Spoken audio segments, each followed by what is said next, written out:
sa Papa Dudut Stories, ikaw ay hindi nag-iisa.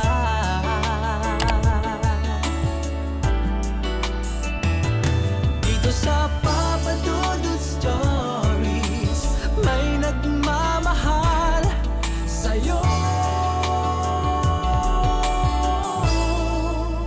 Papa Dudut Stories, Papa Dudut Stories. Dear Papa Dudut, sa lahat po ng mga nakatutok ngayon, huwag pong kalimutan mag-like, mag-share at mag-subscribe. Maraming salamat po sa inyong lahat.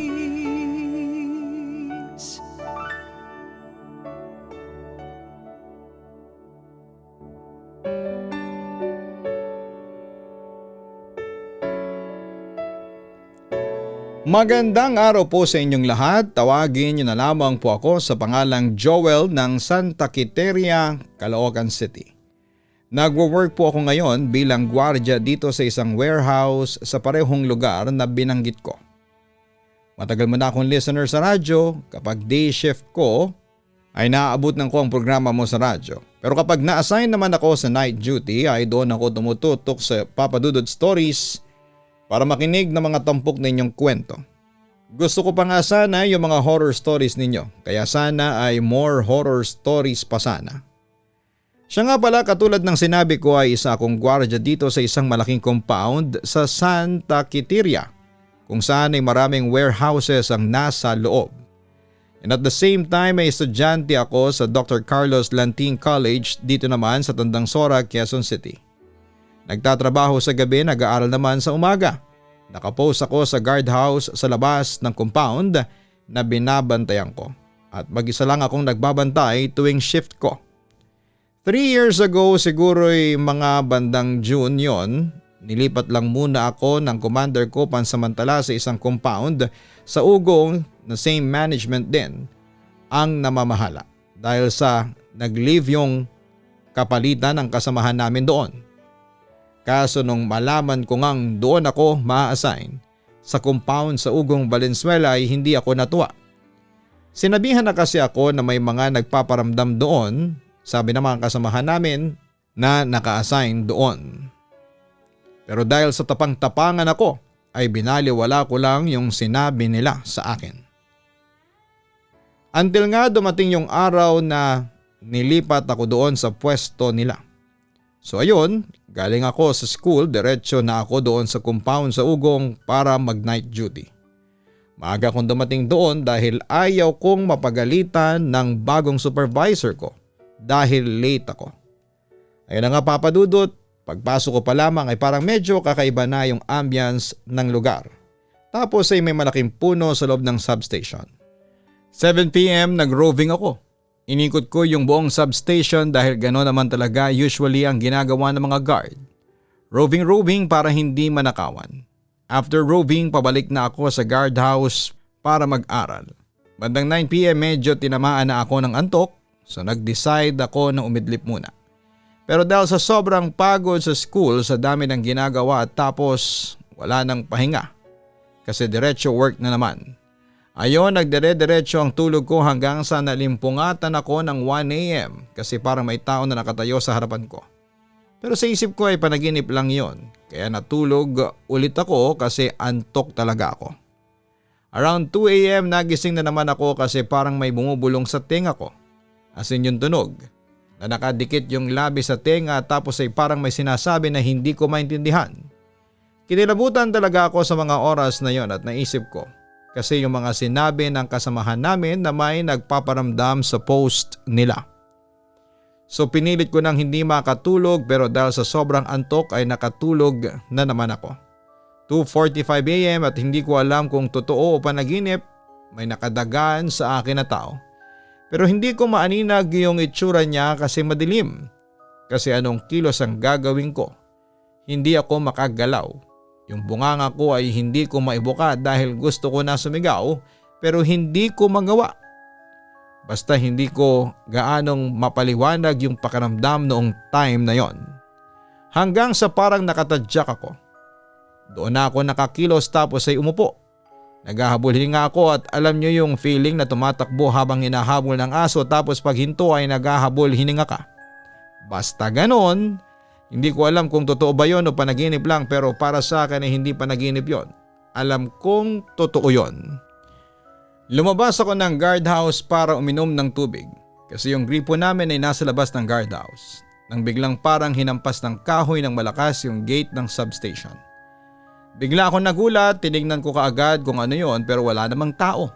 Pagkatapos noon ay hindi ako nakatulog at hinintay ko na lamang na mag-alas 6 ng umaga para maka-out na. Kinuwento ko sa kapalitan ko ang mga nangyari sa akin pero tinawanan lamang niya ako. Meron daw talagang nagpaparamdam doon dahil daw sa bago ako sa lugar na yon kaya pinaglalaroan daw ako. Samantala akala ko yun na ang una't huling duty ko sa compound sa Ugong pero pagkatapos ng klase ko ay pinatawag ako sa opisina ng supervisor ko at sinabihan niya ako na ma-assign ako doon sa compound sa Ugong hanggang 3 weeks. Bagamat ayoko pero nagpasya na lamang akong sumunod dahil kailangan ko ng trabaho lalo na't working student ako. Pagpasok ko ulit sa trabaho ko doon sa compound sa Ugong ay nakahinga ako ng maluwag kasi may makakasama akong guard na on duty rin. Dalawa kaming naka-duty. Dahil ayon sa supervisor namin may papasok na bagong shipment sa warehouse bandang alas 4 ng madaling araw. So kailangan ay dalawa ang guard ang magbabantay. Isa sa substation habang yung isa naman ay nagro-roving. Ako na yung nag-volunteer na mag-roving kasi ang kwento ng mga kasamahan ko ay doon lang mismo sa guardhouse may kababalaghang nagaganap. Pero wala naman daw sa mga warehouses. Naniniwala naman ako doon. Sa kabilang banda, ang briefing sa akin ng supervisor ko isang oras bago ang nakatakdang pagdating sa shipments ay dapat ay nag-roving na ako to ensure na walang magiging problema sa daan at sa mga pagsalansa ng mga items doon sa warehouse. Kaya alas 3 pa lamang ng madaling araw ay nagsimula na akong mag-roving. Napagdesisyonan kong buksan ang mga ilaw sa 3 warehouses para pagdating ng mga shipment na isasalansa na lamang ng maayos yon. Maayos naman ang aking pagbubukas ng mga ilaw.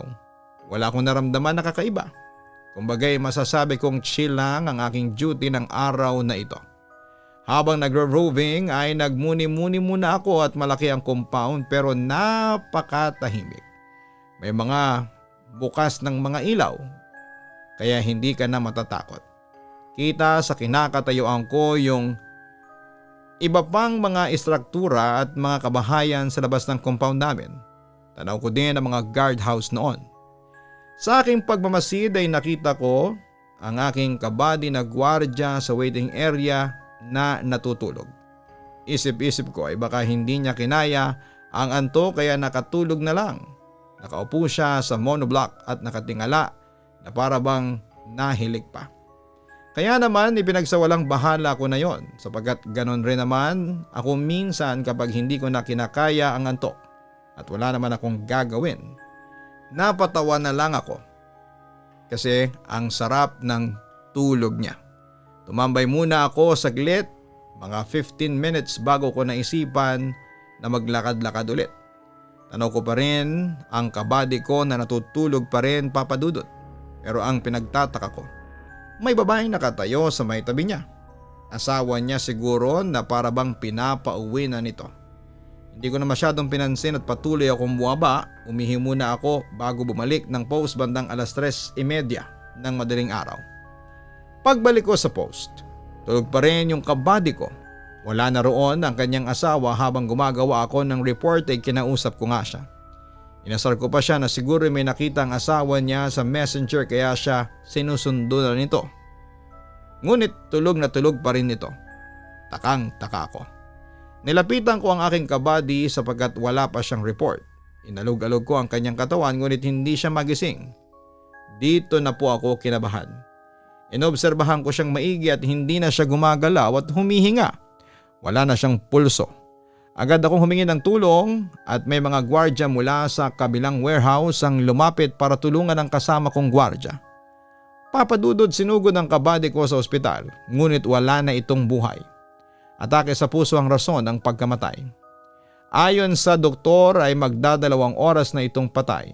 Ibig sabihin nang matanaw ko siya habang nagro-roving ay patay na siya. Nang ako'y kumalma na, naisipan ko ang kanyang asawa.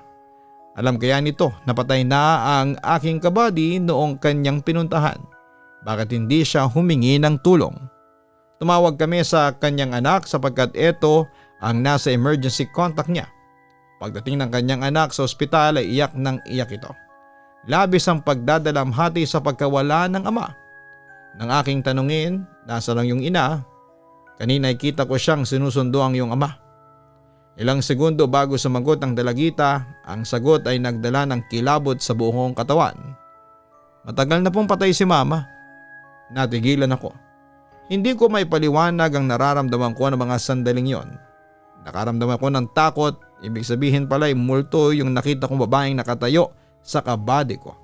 Bagamat hindi ko naman aninag ang mukha nito, ay nagbigay pa rin ito ng kilabot sa akin. Kinahapunan, nag-report ako sa opisina ng supervisor ko at nakiusap na baka pwedeng ibalik na lamang ako sa dating warehouse na pinapasukan ko sa Santa Quiteria. Pero na-reject ang request ko. Kaya wala akong choice noon kundi ang sumunod na lamang papadudot. Lumipas ang ilang araw ay wala namang nangyaring katatakutan o kababalaghan habang nagjo-duty ako sa compound na yon. Natapos ko ang roving ng 10 PM kaya nagtungo na ako sa guardhouse para magbantay at para makapagpahinga na rin. Around 11 PM lumabas ako ng guardhouse dahil nakabibingi ang katahimikan doon. Magpapahangin lamang sana ako nang biglang may kumalampag sa gate namin at parang may nagsalita na mga bata. Kuya! Hindi ko alam kung ano ang gagawin ko noon pero nagtatayuan ang balahibo ko. Kasi kung iisipin mo ay ba't magkakaroon ng bata sa ganong oras? Isa pa ay nasa compound ng industrial park. Yung binabantayan ko, kaya imposibleng magkaroon ng bata doon. Sinilip ko pero pagsilip ko ay nawala yung ingay sa pagkalampag ng gate at mga boses. Kaya nga ang ginawa ko para mabaling ang takot ko ay nag-sounds ako tapos ay nilakasan ko ang volume. Inulit-ulit ko ang music ng cellphone ko hanggang sa mag 2:20 AM. Inaantok na talaga ako pero natatakot pa rin ako dahil ayaw ko nang maulit yung nangyari sa akin noong first night ng duty ko noon. Pero hindi ko napigilan ang antok ko kaya nakaidlip ako. Mga 10 minuto ang nakalipas simula nung makaidlip ako. Ay bigla na lamang may pumitik sa tenga ko at sabay ng malakas na pagsarado ng pintuan sa guardhouse. Sobrang takot na takot ako noon dahil alam kong pinaglalaruan ako ng mga kaluluwa na walang magawa. Hindi ko na alam ang gagawin ko noon. Parang hindi ko maikilos sa mga paa ko dahil gusto ko na talagang tumakbo ng mga oras na yon. Kaya umupo ako ng maayos at nagdasal na lamang. Pero lumipas ang ilang minuto, ayun na naman, may kumakalampag na naman sa gate pero hindi ko na sinili pa. Pasensya na, bagong mukha ako dito. Wala naman akong ginagawa o pang-iistorbo sa inyo. Sana huwag niyo naman akong istorbohin, ang sabi ko na lamang. Hanggang sa lumipas na naman ang ilang minuto at parabang pinalo ulit ng malakas yung gate. Yung parang hataw ng manlalaro ng baseball. Halos mapahina talaga ako sa takot kasi baka mamaya baka bigla na lamang itong magpakita sa akin. Baka sa sobrang takot ko ay mauna pang tumakbo ang kaluluwa ko. Kaya iniwasan ko talagang mag-isip na baka mamaya ay bigla na lang may lumitaw o magpakita sa akin. 6:20 AM dumating ang kapalitan ko. Wala na akong tulog dahil sa mga nangyari. Hindi ko na kinuwento ang mga nangyari dahil alam ko na sasabihin lang noon na meron talagang nagpaparamdam dito. Kaya pag out ko ay dumiretso na ako sa sector para magsabi na ayoko na talaga doon. Bahala nang magalit ang OIC namin pero hindi na talaga ako duty doon. Sinabi ko lahat-lahat kung bakit pero pinagtawanan lamang ako at masyado daw akong matatakutin. Nainis ako noon. Gusto kong sabihin, di sir, bakit hindi nyo subukang dumuti doon? Baka isang kalampag pa lang, tumakbo ka na. Pero syempre hindi natuloy yon kasi ayaw ko namang mawala ng trabaho lalo na't nag-aaral pa ako. Kaya ayon, ang ending ay tuloy pa rin ang night shift ko sa compound na yon sa Ugong, Valenzuela. Ang ginagawa ko na lang bago ako mag-duty ay dumadaan muna ako sa simbahan para magdasal at nagbabaon ako ng holy water na inilalagay ko sa bote ng mineral water, tapos ay bago ako mag-duty ay nagdarasal muna ako at winiwisikan ko ng holy water ang buong guardhouse pati na yung labas nito. Bandang 7 p.m. dumating ang kabady ko na guard na isang tomboy. In-inform niya ako na last minute siyang inassign doon dahil magkakaroon ulit ng pagdating ng shipment bandang 2 a.m. or 3 a.m. Kaya kailangang mag-roving at i-prepare na namin ang mga warehouses ng 11 p.m. at kailangang ayos na ito by 1 a.m. So ayun na nga. Dahil ako ang lalaki, ako na ang nagpresentang mag-roving pero tumanggi ang kabady kong lesbian na guard. Sabi niya siya na lang daw ang magro-roving. Ako na lang daw ang maiwan sa guardhouse. Yun nga ang pinakaayaw ko dahil doon ay nagaganap madalas ang kababalaghan. Pero dahil sa lalaki ako at ayaw ko magmukhang duwag, doon sa kabady ko ay pumayag na lamang po ako. Doon ako tumambay sa labas ng guardhouse, dala-dala ko ang batuta at yung bote ng holy water na baong ko. Natatanaw ko pa yung kabady kong tomboy na pumasok sa loob ng warehouse para buksan ang ilaw. Nang mapansin ko mula sa peripheral vision ko na may figurang nakatayo sa tabi ng gate. Nilingon ko ito at nakita ko ang isang figura na sa tingin ko ay lalaki, matangkad pero hindi ko aninag ang mukha niya. Dahil ang suot niya ay parang mahabang tela na may hood na kulay itim. Kung i-describe siya ay parang suot niya ang damit ni kamatayan. Bagamat hindi ko nakikita ang kanyang mukha dahil madilim sa gawin niya ay alam kong nakatingin siya ng masama sa akin. Kinilabutan talaga ako noon, Papa Dudut, at napaatras nang biglang may kinuha siya mula sa kanyang likuran. Ang isang patalim na itsurang karet o itak na may 2 patusok sa dulo. Tapos ay lumapit ito sa akin na para bang papatayin niya ako. Napasigaw ako sa takot at napabalikwas sa takot. Agad akong pumasok sa guardhouse at naglock ng pinto. Nag-warden ako para sa kabady ko na nasa labas dahil baka siya ang pagbalingan ng misteryosong assailant. Binala ko namang humingi noon ng tulong sa pamamagitan ng pagtawag sa sino bang pwedeng tumulong sa akin, pero that time ay nagloloko ang signal ng aking cellphone. 5 minuto ang lumipas, wala akong narinig na movements mula sa labas. Nang biglang may kumatok. Noong una ay nag-aalinlangan pa akong buksan ang pinto pero kinuha ko yung baril ko. Sakaling atakihin ako ng assailant na naka-hoodie. Hanggang sa may narinig na akong boses. Ano ba, Joel?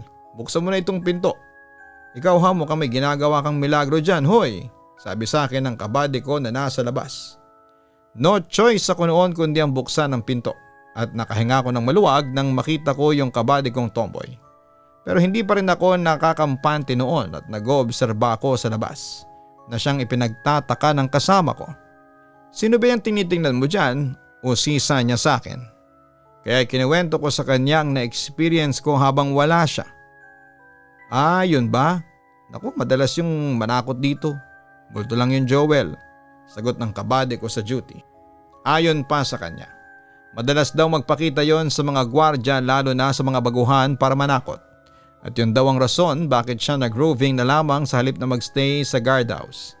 Hindi naman pwedeng kaming dalawa ang mag-roving kasi kailangang may bantay sa gate.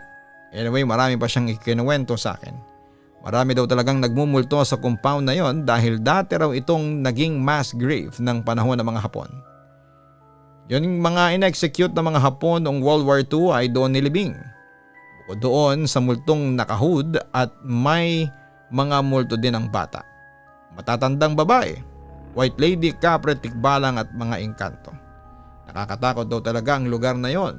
Pero bilang guardia on duty, kailangang gampanan pa rin ang trabaho kahit na ganon kahiwaga ang paligid ng babantayan. Kaya kinabukasan ay nagtungo ulit ako sa office para mag-request na ibalik na lamang ako sa Santa Quiteria compound at himalang inaprobahan agad ang request ko. Katwiran ng supervisor ko, may 3 daw bagong recruit na gwardiya at sila daw ang i-assign doon sa Ugong compound. Sa puntong yun ay nakahinga na ako ng maluwag. Sa ngayon ay nagwo-work pa rin po ako sa same company bilang security guard, pero hindi na ako ina-assign doon sa ugong compound. At kahit na ma-assign pa ako doon ay hindi na ako babalik doon. Ayoko makaranas pa ng kahit na anong klaseng kababalaghan kasi ayokong mawala ako sa katinuan. Papa Dudut, ito lamang ang maibabahagi ko sa ngayon. Sana'y mapili mo akong itampok sa Papa Dudut YouTube channel. Abangan namin po ito ng mga kasama ko. Muli ay maraming salamat at magandang araw sa inyong lahat. Lubos na gumagalang, Joel. Maraming salamat Joel sa pagbabahagi ng iyong nakakatakot na karanasan while on duty bilang isang security guard. Pero bago ang lahat ay saludo kami sa iyo at sa lahat ng mga SG na matatapang, malalakas at matiisin na kahit marami ang sinasakripisyo ay hindi pa rin tumitigil sa pagganap sa kanilang tungkulin na masiguradong ligtas sa mga pangkaraniwang mamamayan. Bagamat nakakatakot na nangyayari sa ating buhay, malalampasan natin ito basta malakas lang ang iyong faith o paniniwala sa Panginoon.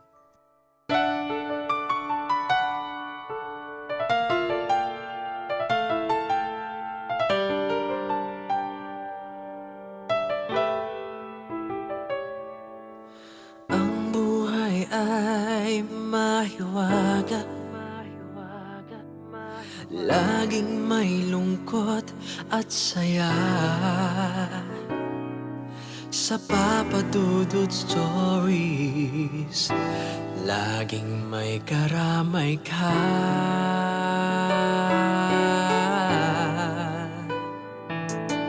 Mga problemang kay bigat, dito ay pakikinggan ka. Sa Papa Dudut Stories, kami ay iyong kasama. Dito sa Papa Dudut Stories, ikaw ay hindi nag-iisa.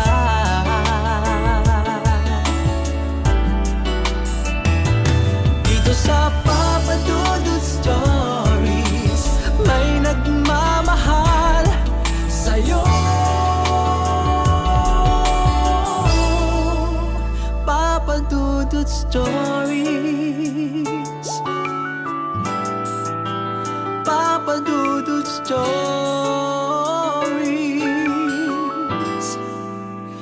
Papa Dudut Stories.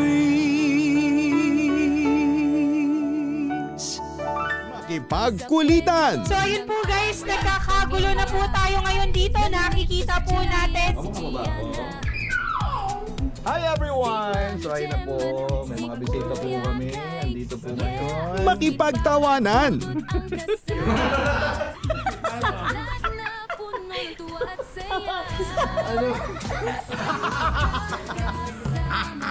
At minsan, makipag-iyakan. Lagyan na ng gamot. Kanina umiyak si Gian, sabi niya, Ama, tanggapin mo ang kapalaran ng iyong ama. Sa Papa Dudut Family YouTube channel. Subscribe na! Dito sa